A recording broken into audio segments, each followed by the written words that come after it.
اب ایک بہت بڑا یونیورسل ٹروتھ آ رہا ہے. سورہ النساء کی آیت نمبر 78 میں، اینما تکونوا، تم جہاں کہیں پر بھی ہو، یدرکم الموت، موت تمہیں آ کر رہے گی. وَلَوْ كُنْتُمْ فِي بُرُوجٍ مُشَيَّدَةٍ، چاہے تم اپنے آپ کو مضبوط قلعوں میں بھی بند کر لو نا، موت وہاں بھی تمہیں آ جائے گی. موت سے کوئی بھاگ نہیں سکتا. یعنی دنیاوی طور پہ کوئی شخص مضبوط قلعے میں آ جائے کہ مجھے کو مارنے کے لیے اندر نہیں آئے گا، سر باہر سے تو اندر آنے کی ضرورت نہیں ہے، اندر جو کچھ آپ کے اندر ہے وہ آپ کو مارنے کے لیے کافی ہے. Heart failure, kidney failure, cancer, کوئی بھی بیماری لگ سکتی ہے. باہر کی ٹریفک کو تو کسی حد تک آپ مینج کر سکتے ہیں، لیکن جو اندر چل رہا ہے وہ تو اتنا کمپلیکس نظام ہے کہ ذرا سی بھی آپ کی صرف جو سیلز کی خلیوں کی ڈسٹریبیوشن ذرا سی بھی ڈسٹرب ہو جائے، کینسر بن جاتا ہے.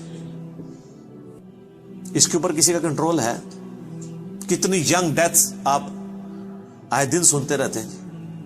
25 سال کا لڑکا تھا جی، 30 سال کا لڑکا تھا جی، ہارٹ فیلئر سے مر گیا جی. یہ بھی جو عفنان بھائی بتا رہے تھے، ان کے دوست سحری کر کے سوئے ہیں، اٹھے ہی نہیں ہے، 27-28 سال عمر ہے.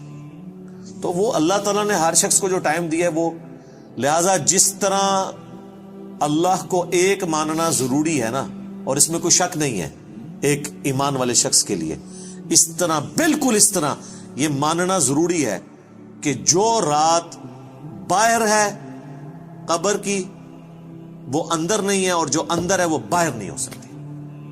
ایک لمحے، قرآن میں کئی جگہ یہ ٹاپک ہے کہ جب موت آئے گی ایک لمحے نہ آگے ہوگی نہ پیچھے. پھر سورہ آل عمران کے کانٹیکسٹ میں تو اللہ تعالیٰ نے یہاں تک فرمایا، جب منافقین نے کہا نا کہ ہم نے اپنے بھائیوں سے کہا تھا کہ غزوہ احد میں نہ جاؤ، نہ یہ جاتے اور نہ یہ قتل ہوتے، تو اللہ تعالیٰ نے فرمایا اس طریقے سے کوئی موت ٹال سکتا ہے؟ تم لوگ بھی جو اپنے گھروں میں بیٹھے ہوئے ہو نا، اور تمہاری جان بخشی ہو گئی ہے، تم یہ سمجھ رہے ہو کہ قتال میں نہ جانے کی وجہ سے تم بچ گئے ہو. اگر تمہاری موت بھی اللہ نے مقدر کی ہوتی تو تم خود بخود اپنی مقتل گاہوں کی طرف کھینچے چلے آتے. اور اس کو سپورٹیو حدیث ہے صحیح مسلم کی، نبی علیہ السلام نے غزوہ بدر سے ایک دن پہلے زمین پہ لکیریں کھینچی تھی. کل یہاں پہ ابو جہل کی لاش پڑی ہوگی، کل یہاں پہ عتبہ کی لاش پڑی ہوئی ہوگی، اور صحابہ کرام کہتے ہیں اللہ کی قسم اگلے دن ہم نے ان کی لاشیں ایگزیکٹ انہی جگہوں پہ دیکھی. یعنی اللہ تعالیٰ نے اپنے نبی کو وحی کے ذریعے بتا دیا تھا کل یہاں پہ لاشیں پڑی ہوں گی. تو وہ اللہ نے ان کا موت کا وقت مقرر کیا ہوا تھا نا، اور نبی علیہ السلام کو بتا دیا، آپ نے اپنی امت تک وہ پیغام پہنچا دیا. یہاں پہ اگر کوئی کہتا بھی ہے نا جی کہ جی وہ جی جڑی رات قبر چاہے جی وہ باہر نہیں، جڑی باہر ہے وہ اندر نہیں ہے، یہ اکثر وہ بدماش گنڈے اور ڈان کہہ رہے ہوتے ہیں جو قاتلانہ حملے میں اپنے دوسرے جو مقابل ڈانوں سے بچ جاتے ہیں نا، تو پھر وہ کہتے ہیں اور جی جڑی لہی ہے نا جی وہ تو پوری کرنی ہے نا جی، انج تے نہیں کو مار سکتا. پھر ساتھ یہ بھی جملہ بولیں گے کہ جی وہ جو ہے نا مارنے والے سے بچانے والا جو ہے وہ ذات بڑی ہے. او بھائی مارنے والے بھی اللہ کی ذات ہے، بچانے والی بھی اللہ کی، کوئی بڑی نکی نہیں ہے، ایک کی ذات ہے جو مارتی بھی ہے بچاتی بھی ہے. لیکن ظاہر ہے وہ اس کانٹیکسٹ میں کہہ رہے ہوتے کہ کوئی شخص کسی کو نہیں مار سکتا، تو بالکل ٹھیک ہے. اب اس کے بعد ہونا تو چاہیے اس کی بقیہ کی زندگی پھر دین کے مطابق گزرے. بقیہ یہ ہوتا ہے کہ وہ پھر 4-5 گنڈے اور اکٹھے کر کے اپنا بدلہ اتارتا ہے اپنے مخالف سے، یہ رزلٹ نکالتا ہے اس سے. حالانکہ جو یہ شخص کہہ رہا ہے کہ جی جو رات قبر میں ہے وہ باہر نہیں اور جو باہر ہے وہ اندر نہیں، اس کے بعد تو پھر اس کی زندگی چینج ہونی چاہیے نا، اسے اپنی موت اتنی سامنے دیکھ کے اسے اپنی آخرت کی تیاری کرنی چاہیے نا. لیکن وہ سورۃ الانعام میں ہے، اللہ تعالیٰ نے تو اس سے بھی بڑی بات کی ہے کہ جو نافرمان لوگ ہیں نا، اگر ہم انہیں دنیا میں دوبارہ بھی بھیج دینا تب بھی یہی کام کریں گے. یہ ہم نے سر خود دیکھا ہے، یہ آبزرو کیا. میرے اپنے آفس کے کولیگ ایک دفعہ کراچی سے فلائٹ لے کے تو وہ آ رہے تھے اسلام آباد، تو راستے میں کافی زیادہ موسم خراب ہو گیا. تو اور آپ کو پتہ ہے جب موسم خراب ہوتا ہے تو جہاز تو پھر ایک کٹی پتنگ کی طرح ہے نا، تیز ہواؤں کے اندر اس کو آپ لینڈ نہیں کروا سکتے، اور اڑے گا بھی تو کتنی دیر اڑے گا، ایسی جگہ لے کے جانا پڑے گا جہاں پہ موسم ٹھیک ہو, اور ادھر پہنچنے سے پہلے اگر فیول ختم ہو گیا پھر تو جا کے وہ جنت یا جہنم میں ہی لینڈ کرے گا, دنیا میں نہیں لینڈ کر سکتا. تو وہ کہتے ہیں کہ جی بس جو لینڈنگ سے تھوڑی دیر پہلے ہی موسم خراب ہو گیا تو وہ پھر جہاز دوبارہ اٹھا لیا اس نے, پائلٹ نے, لیکن وہ جہاز قابو میں نہیں آ رہا تھا. اور آپ کو پتا ہے وہ پھر اچانک جو ہے نا کافی زیادہ گہرائی پہ وہ نیچے آتا ہے جہاز, یعنی ہوا میں اگر وہ سپوز تقریباً یہ 747 تو 10 کلومیٹر ہائٹ تک اڑتا ہے, تو وہ ایک کلومیٹر ایک سیکنڈ میں ایک دم نیچے آتا ہے. وہ جب ایک دم نیچے آتا ہے نا تو وہ ظاہر ہے کہ اگر آپ نے سیٹ بیلٹ نہیں باندھی ہوئی تو آپ جا کے تو جہاز کی چھت سے جا کے لگیں گے, تو وہ بیلٹ پہلے بندھوا لیتے ہیں. اور پھر وہ اتنی زور سے کانپتا ہے, یہ تو میں نے خود بھی چائنا کی فلائٹ میں ایئر پاکٹس آتی ہیں پاکستان سے چائنا جاتے ہوئے, اتنی زور سے کانپتا ہے وہ جہاز کہ لگتا ہے کہ وہ یہ ابھی ٹوٹ جائے گا, ٹکڑے ٹکڑے ہو جائے گا. کیونکہ وہ ویسے تو انہوں نے ظاہر ہے وہ ہمارے علماء کرام نے تو نہیں بنایا ہوا کہ ناخالص ہو, وہ یعنی بڑا صحیح ڈیزائن کیا ہوتا ہے انجینئرز نے, اور اس کے اندر پوری ایک شاک ابزارو کرنے کی صلاحیت ہوتی ہے. وہ ہلتا بھی رہنا, وہ ٹوٹتا نہیں ہے, اس میں کافی ٹرسز لگا کے لچک موجود ہوتی ہے.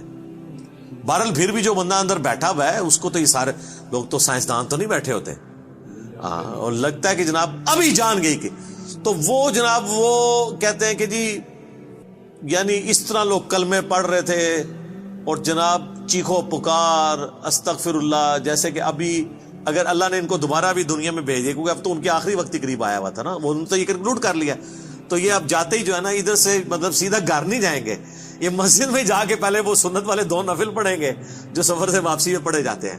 اور جتنی بے پردہ عورتیں اتریں گی یہ اتر کے اب جا کے پردہ یعنی وہ, بلکہ یہ جہاز میں بیٹھی ہوں گی اور موبائل پہ کہیں گی کہ جی برقع جو ہے خرید کے لے کے آؤ, ادو تک میں لینا ہی نہیں جہاز تو جدو تک کہ منو کو برقع نہیں دے گا, ٹھیک ہے نا جی. اور جو ہے نا وہ نماز کا ٹائم ہوا ہے تو وہ جہاز میں پہلے نماز پڑھیں گے تب نیچے اتریں گے, لیکن ایسا کوئی نہیں ہوتا. اس ٹائم چیخیں ہوتی ہیں اور لگتا ہے کہ جناب گئے کہ گئے.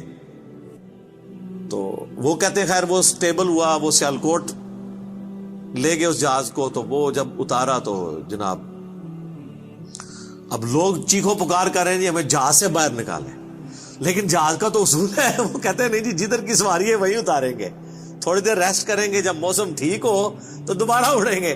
اب جو موت سامنے دیکھ کے ایک بار تازہ لینڈ کیا ہو, وہ کہتا ہے جی جناب تو وہ بتا رہے تھے کہ جہاز میں جناب انہوں نے منتیں کی.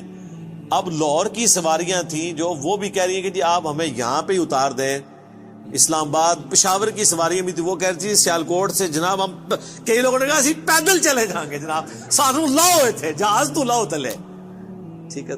تو وہ لیکن ان کا ایک اصول ہوتا ہے, وہ انہوں نے یہ چیک کیا کہ بھی جو سیالکوٹ کے یا قریبی علاقوں ان کو تو اجازت دے دی, لیکن دور والوں کو کہا نہیں جناب آپ کو چھوڑ کے, وہ کہتے ہیں جناب مہربانی کرو سانو چھوڑ کے نہ ہو. تو اس طرح موت کا یعنی روب طاری ہوا ہوتا ہے.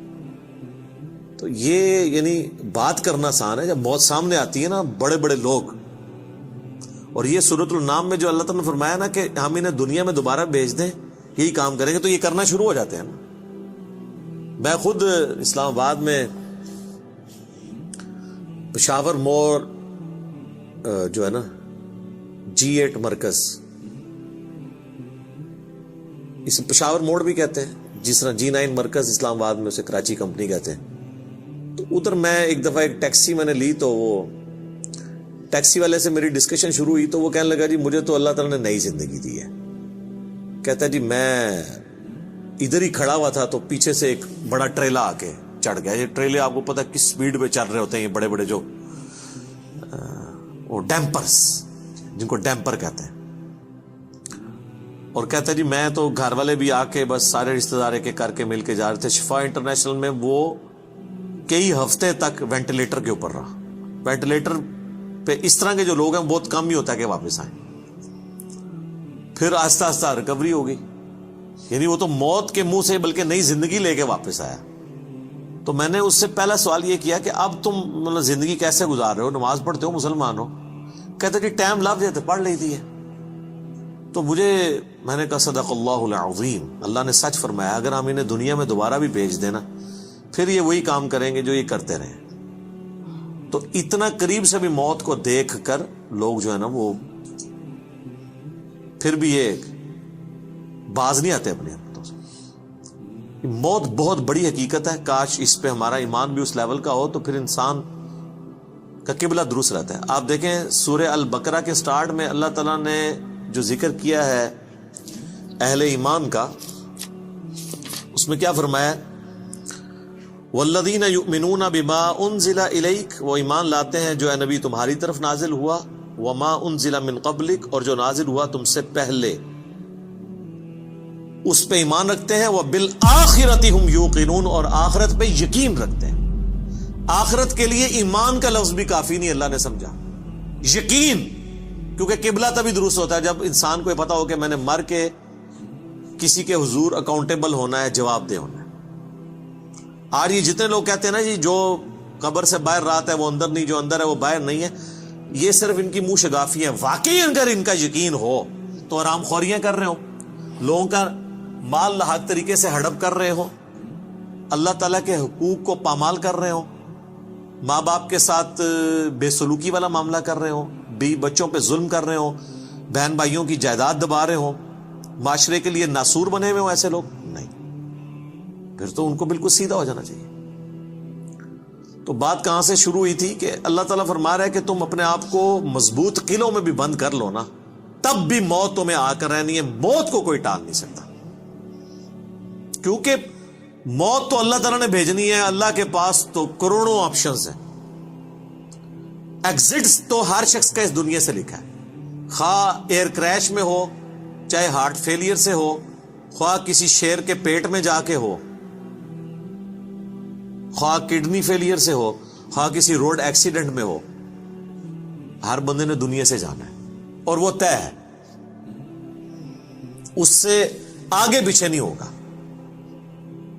البتہ جو قاتل کو ہم سزا دیتے ہیں اس لیے کہ قاتل جو ہوتا ہے اس کو اللہ تعالیٰ نے یہ کام کرنے سے منع کیا ہوا ہے, وہ اس کی وجہ سے اسے سزا دی جاتی ہے.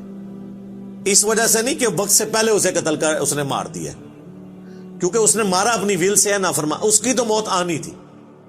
اور اللہ تعالیٰ کو تو اپنے علم سے یہ بھی پتا ہے کہ کس نے کیا کرنا ہے, لیکن اللہ نے کسی کو پابند نہیں اپنے علم کا کیا کہ تو نے یہ کرنا ہے, بلکہ اللہ نے مستقبل کو فورس ہی خود ہی کیا ہوا ہے. جس طرح ایک استاد جب کسی نالائق شاگرد کو پیپروں سے ایک ہفتہ پہلے کہتا ہے کہ پتر تو فیل ہو جانا ہے, اور وہ فیل ہو بھی جائے, تو اس استاد کو آگے نہیں گلا کر سکتا ہے وہ اسٹوڈنٹ کے, سر جی تہاڈی زبان بڑی کالی ہے, تسی کیا سی تاں میں فیل ہویا, میں نے بڑی محنت کی تھی. نہیں, تو اللہ تعالیٰ کو تو ڈیوائن علم بڑا کامل ہے, وہ مستقبل کے بارے میں فورس ہی کرتا ہے. اب رہا یہ معاملہ کہ اللہ نے ہمیں اس آزمائش میں ڈالا کیوں ہے, تو وہ اللہ نے اس کو بین کر دیا. لا يسأل عما يفعل, اللہ کو کوئی نہیں پوچھ سکتا کہ اس نے یہ کیوں کیا. وَهُمْ يُسْأَلُونَ, اور اللہ ہر ایک کو پوچھے گا. تو ابھی تو فی الوقت اللہ نے جس امتحان میں ڈالا ہے اس میں آپ نے گیون سرکمسٹانسز میں پرفارم کرنے کی کوشش کرنی. ہماری ایک اکیڈمی کے بڑے قریبی ہمارے ممبر عمر بھائی فوت ہو گئے آلموسٹ 37 ایئرز کی ایج میں, اللہ تعالیٰ ان کی مغفرت کرے. اور ماشاءاللہ انہوں نے اپنی ینگ ایج کے اندر اپنے عقیدہ توحید کی اصلاح کی, اپنے گھر والوں تک اصلاح پہنچائی, اپنے والدین تک پہنچائی. خوش قسمت ہوتے ہیں وہ لوگ جو جوانی میں خود بھی توبہ کرتے ہیں اور اپنے بوڑھے بوڑھے 70-80 سال کے ماں باپ جو روایتی دین کو, قبر پرستی کے دین کو لے کے چل رہے ہوں, بزرگ بابوں کے دین کو, ان کو بھی وہ اپنے ساتھ اس رائے حق پہ لانے میں کامیاب ہو جائیں, یہ نصیب والوں کا حصہ. تو ان میں سے ایک ہمارے وہ عمر بھائی بھی تھے, ان کا جنازہ بھی آپ کو پتہ ہے میں نے پڑھایا تھا. جیلم کی تاریخ میں چند بڑے جنازوں میں سے تھا وہ, ہزاروں لوگ اس میں شریک تھے. تو ان کی اچانک ڈیتھ ہوئی ہارٹ فیلئر سے. ینگ ایج میں اگر کسی کو ہارٹ اٹیک ہو تو یہ چانس ہوتے ہیں کہ اس کا ہارٹ فیل ہو جائے گا, کیونکہ ہارٹ ریئیکٹ کرتا ہے. بوڑھا بندہ پھر بھی سروائیو کر جاتا ہے. تو مجھے صحیح طرح یاد ہے کہ وہ ان کا ہارٹ فیل ہونے سے کچھ عرصہ پہلے کی بات ہے, 2017 میں جب میرے پہ پہلی دفعہ مرڈر اٹیمپٹ ہوئی 28 اکتوبر کو, اور اس میں میرا کافی خون بھی ضائع ہوا, کافی زیادہ زخم آیا, آپ لوگوں کو پتہ ہے. تو اس کے بعد میں عمر بھائی کے پاس ایک دفعہ گیا, ان کے شاپ پہ, ان کی فرنیچر کا بہت بڑا کاروبار ہے جیلم میں. تو میں نے گپ شپ شروع ہوئی تو مجھے کہتے ہیں علی بھائی میں چاہ رہا ہوں آپ کے لیے نا کوئی باڈی گارڈ رکھ لیتے ہیں. تو میں اس کی پیمنٹ کر دیا کروں گا. تو میں نے ان کو کہا کہ میرے بھائی آپ کا ابھی تک یہ یقین کامل نہیں ہوا کہ موت کو کوئی ٹال نہیں سکتا. تو پھر میں نے ان کو یہی آیات کوٹ کی تھی کہ اپنے آپ کو مضبوط، اینما تکونوا یدرککم الموت ولو کنتم فی بروج مشیدہ، تم جہاں کہیں بھی ہو موت تمہیں آ کے دبوچ لے گی، خواہ اپنے آپ کو مضبوط قلعوں میں بھی بند کر لو. تو میں نے ان کو بھی یہ بات سمجھائی. میں نے کہا میرے بھائی باہر کی ٹریفک کو تو آپ کنٹرول کر سکتے ہیں، کسی حملہ آور کو تو آپ روک سکتے ہیں، اندر جو اتنی کمپلیکس ٹریفک ہے، روزانہ میرا دل 1,00,000 دفعہ دھڑک کر 10,000 لیٹر خون پمپ کرتا ہے میری نسوں میں، اس ٹریفک کو کون کنٹرول کر سکتے ہیں؟ 25 دفعہ ڈریسز کرتے ہیں روزانہ میرے گردے، یہ کام کرنا چھوڑ دیں، اس کو کون کنٹرول کر سکتا ہے؟ 23,000 دفعہ آلموسٹ پھیپڑے سانس اندر کرتے ہیں، اتنی دفعہ باہر کرتے ہیں. اب تو یہ کورونا کی وجہ سے لوگوں کو پوچھے نظر ان کو سانس لینا کتنا مشکل ہو رہا ہے، ریکوری ہوتے بھی کئی مہینے لگتے ہیں. یہ سانس ہمیں خود لینا پڑ جائے نا یاد کر کے، ایک دن نہیں آپ سانس لے سکتے. 12,000 دفعہ ہماری یہ پلکیں جھپکتی ہیں، اور یہ اگر آپ کو روزانہ یوں کرنی پڑ جائے تو بس پھر آپ کوئی اور کام نہیں کریں گے، یہی کرتے رہیں گے. تو یہ سب کچھ میری مرضی کے بغیر اللہ تعالیٰ یہ سارے معاملات کو لے کے چل رہا ہوتا ہے. تو ہم باہر کی ٹریفک کو تو شاید مینج کر لیں کسی حد تک، وہ بھی کنفرم نہیں ہوتا. کئی بار روڈ ایکسیڈنٹ میں آپ دیکھتے ہیں لوگ اپنی جگہ پہ صحیح سائڈ پہ جا رہے ہوتے ہیں، مخالف سمت سے کوئی گاڑی آتی ہے، اس کا ٹائر پھٹتا ہے، وہ لڑکتی ہوئی دوسری طرف آ کے 4-5 بندے نیچے دے دیتی ہے. ان کا تو کوئی قصور نہیں ہے، وہ تو ہوتے ہی دوسری. یہ تو میں نے خود اس طرح کے ایکسیڈنٹس اپنی آنکھوں سے بھی دیکھے، تو پتہ ہی نہیں چلتا. تو باہر کی ٹریفک کو آپ کسی حد تک مینج کر لیں گے، لیکن اندر کی ٹریفک کو تو کوئی بھی نہیں کر سکتا. اور دیکھیں کچھ عرصے کے بعد ان کی اندر کی ٹریفک ہی فیل ہوئی اور دنیا سے چلے گئے. اللہ تعالیٰ ان کی مغفرت کرے، انہیں نیک کاموں کا اجر دے، ان کی برائیوں سے درگزر کرے، اور ہمیں بھی اپنی موت سے پہلے قبر و آخرت کی تیاری کرنے کی توفیق عطا فرمائے.